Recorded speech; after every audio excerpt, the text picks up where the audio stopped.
इसने बोला आप दो तो सही।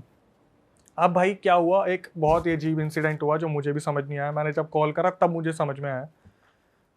किट्टू ने बताया, और सॉरी जो समृद्धि थी उसने बताया कि अक्षय भाई एक दिन क्या हुआ, ये जो लड़का है ये दिल्ली किसी काम से जाने वाला था। इसने बताया समृद्धि ने कि मैं सोई और मेरी आंख खुली तो मैं दिल्ली में थी।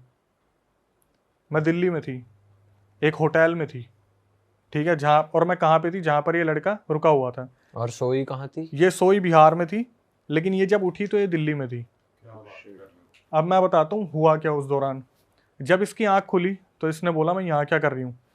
तो वो जो लड़का था वो इसे बोलता है कि मैं काफ़ी टाइम से तुम्हें बताने की कोशिश कर रहा था, वो जो आत्मा है ना वो मुझसे कांटेक्ट करती है, और उसने बोला कि मैं समृद्धि की बॉडी में आ जाऊंगी, इसे दिल्ली लेके आ जाऊंगी, फिर तुम मेरे साथ फिजिकल हो जाना।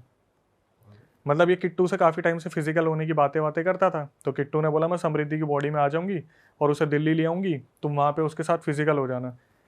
ये क्या हुआ, लड़का थोड़ा सा वेल फैमिली से था।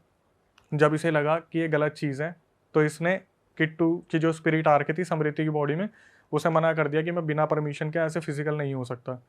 तो उस टाइम पे वो जो किट्टू की स्पिरिट थी वो इसकी बॉडी से निकल गई और समृद्धि होश में आई, तो समृद्धि को पता चला कि ऐसे ऐसे पूरा सीन हो रखा था। और वो बिहार से दिल्ली आ गई? दिल्ली आ गई। और इस पूरे टाइम उसकी स्पिरिट उसके अंदर? यस, उसे कुछ नहीं मालूम, मेरे पास रिकॉर्डिंग में शेयर कर दूंगा, उसे कुछ नहीं मालूम कि वो पहुंची भी कैसे। उसे बस इतना पता है कि वो जो लड़का था वो इसे वापस घर पे छोड़ के गया। इसकी फैमिली को बताया कि ऐसे ऐसे इसके कुछ एग्जाम्स थे, मैं दिलवाने गया था, ये आपको बताने में हिचकिचाती थी, दिल्ली में इसका कुछ एलडीसी के एग्जाम थे वो थे।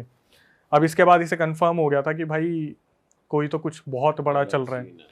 फिर इसने बहुत एक इमोशनल पार्ट शेयर किया। समृद्धि ने बताया कि अक्षय भाई मेरे ना सबसे ज़्यादा जो क्लोज थी वो थी मेरी चाचा की लड़की।